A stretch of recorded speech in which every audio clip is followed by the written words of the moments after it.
Okay, what's going on, you guys? I decided to do Pickett's charge. So as you can see, we're here at the Virginia Monument right there.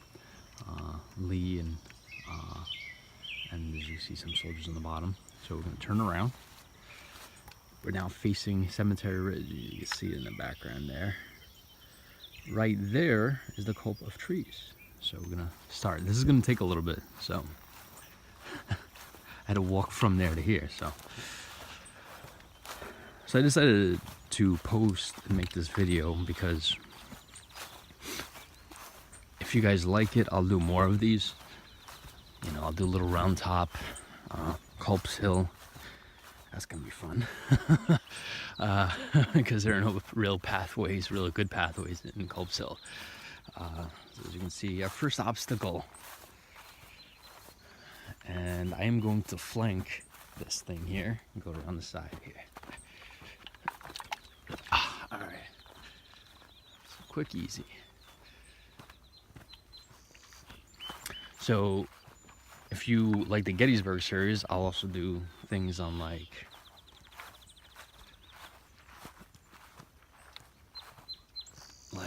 Manassas. We'll do like Antietam or Sharpsburg, for whoever wants to call it by a different name.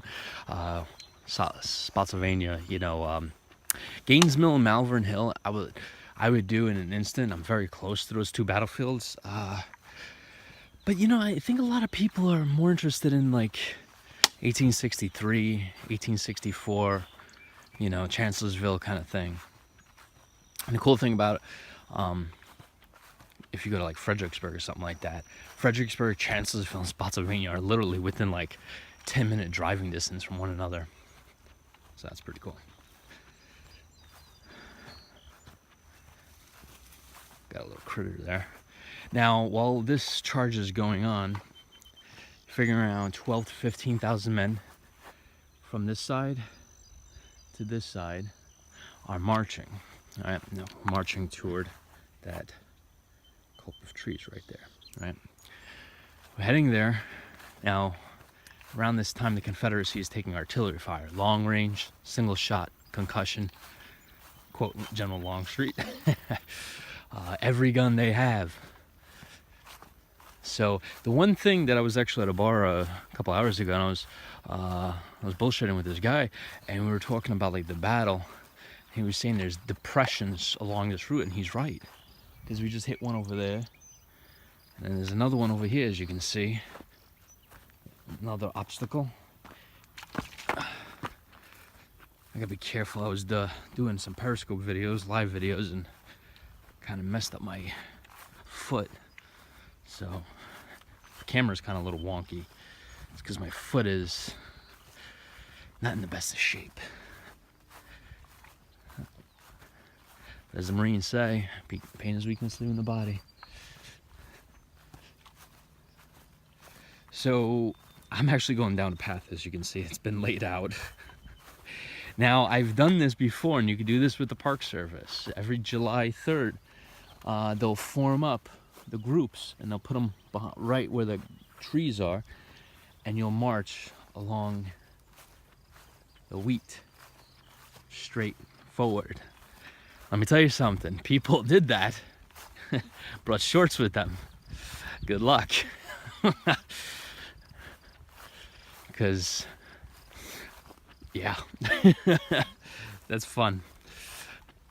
So as you can see, we're getting up to a high rise now. Artillery fire is still taking out some Confederates. The lines are dressing up. Looks like some guy has a flag here coming up. You'll see in a second.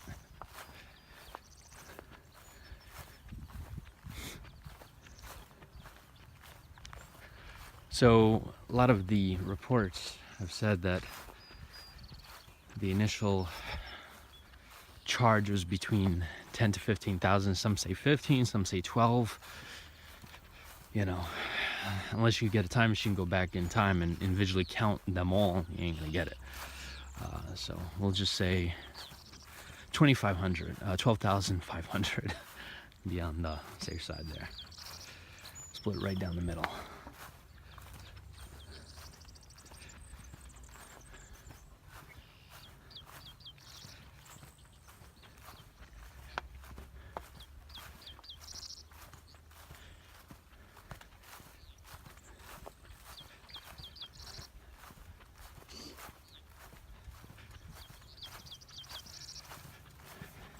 Hey, how you doing? Hey.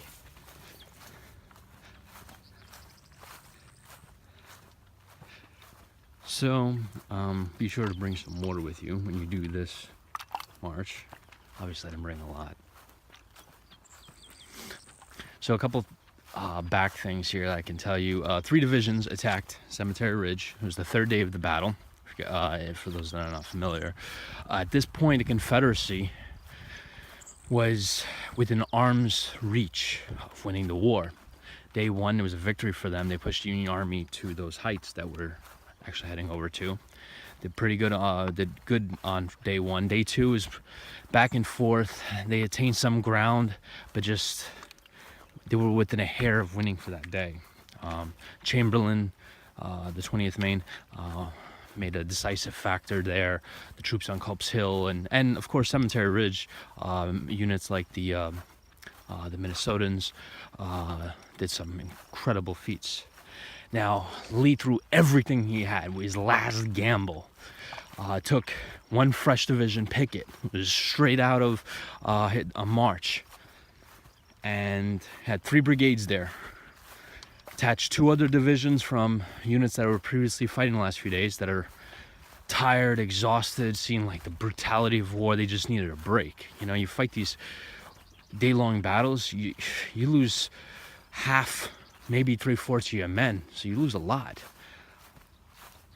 And to be put back into action a day, or 2 later is asking a lot. But Lee felt he could do it. And he felt he attacked both sides of the Union line. If you look over there, where is it? There we go. The Little Round Tops. You got Round Top, Big Round Top, and Little Round Top. He attacked there on day 2 repeatedly. Well, not repeatedly, just one big assault. And then Culp's Hill, which is in the background over there, he attacked both those spots,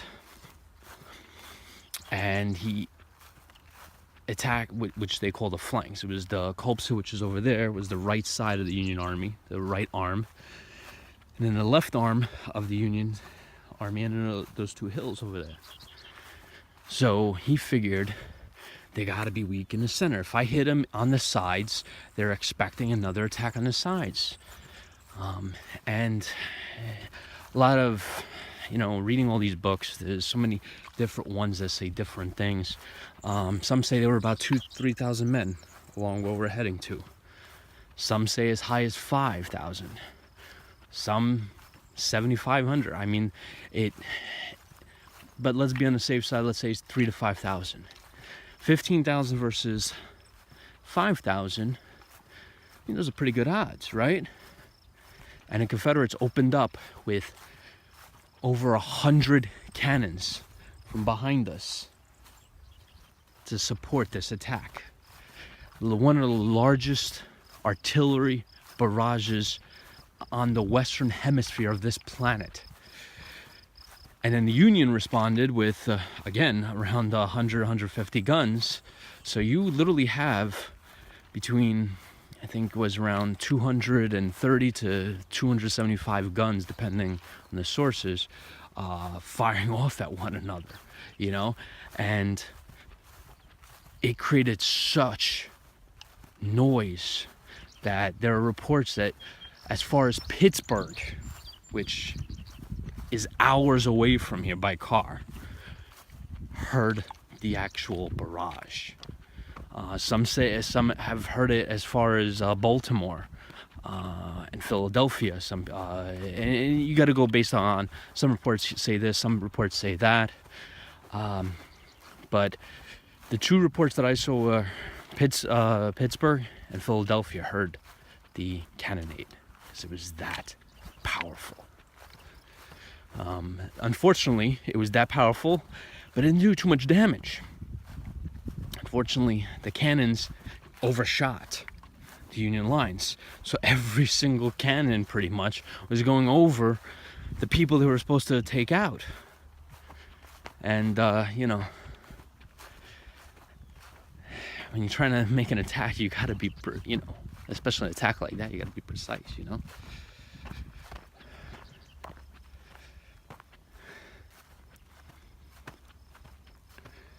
So at this point, we're coming up to the Emmitsburg Road. At this point, the Confederates took heavy losses. Cannon's been raining down on them from Cemetery Ridge. There's been cannons firing off from those hills that you can't see anymore. They're behind that because we're in another, we just left another depression in the ground. There are a lot of reports from Union soldiers saying the Confederates, you know, were kind of like sinking and then rising because of these depressions. They would see them and then they just disappear and then they would rise back up again. A lot of Union soldiers were stunned at the magnificence of it because it was so beautiful a sight to see 15,000 men approximately marching in unison toward them. But as well as it was beautiful, you know, it was deadly. So a big problem that if you watch a lot of documentaries over the years, I've been watching Civil War documentaries since like I think the late 80s, late 80s to today. And there was a lot of early ones from the History Channel. Back when the History Channel used to actually do some good videos. When we get to this fence here, there's two options. And majority of the Confederates did one option. First option would be use the combined strength of all your troops, so around 15,000 men, push the fence down and just keep moving forward. This way you don't break the lines up. And then the second option would be to climb over it, which would break the formation. You know, if you have guys in one straight line like this, and then you have to stop, they have to kind of break apart to go over it. You gotta, guess what you gotta do when you get over on the other side? You have to take time and reform, which takes time. So I am not gonna go over the fence this time. If you guys like this video, I'll do a really big professional one where I'll go over the wheat field, get myself tick infested, and go over just like a reenact. I even carry maybe I can rent a long, you know, antique Enfield rifle. So we're at the first part here, as you can see. So they would have to come over this fence, right? And then obviously you're not going to reform your line in between the fences. So come on. So they would have to cross over, get to this fence, crawl over, and then around here they would reform new lines. And then, but the thing is, once you're at this point here, the Union soldiers along that ridge are at the point where they can take you out. So not only the Union soldiers, but you have cannon along that ridge that can get better accuracy and fire a thing called canister, which is little bits of shrapnel, kind of like a big shotgun, plugging 20-30 soldiers per shot. If you have a lot of guns up there, it's a lot of soldiers you're taking down every few seconds, you know, every 20-30 seconds.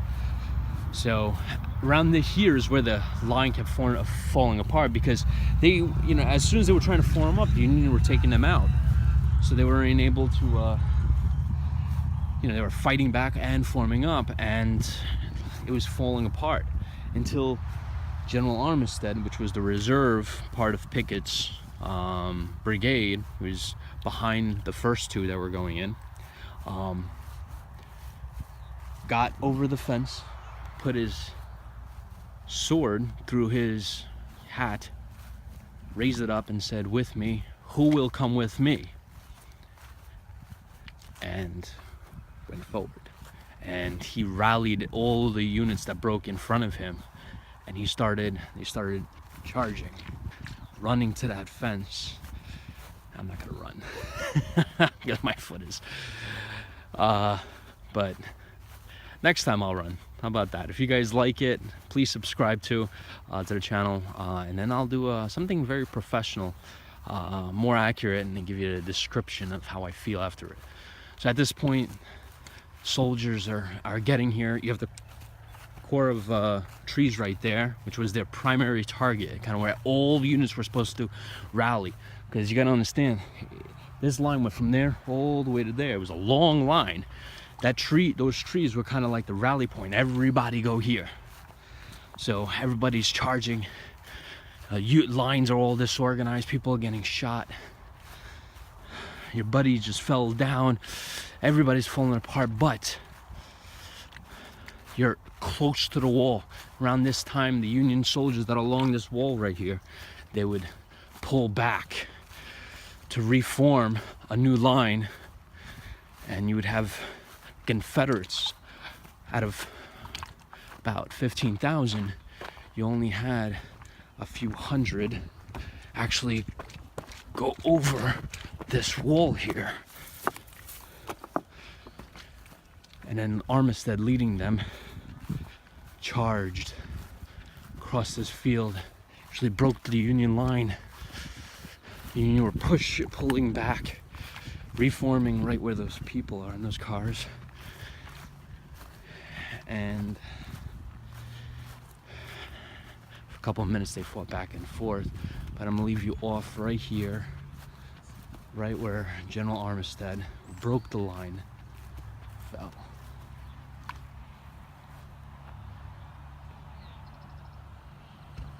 So that's it, guys. If you enjoyed this video, like, subscribe.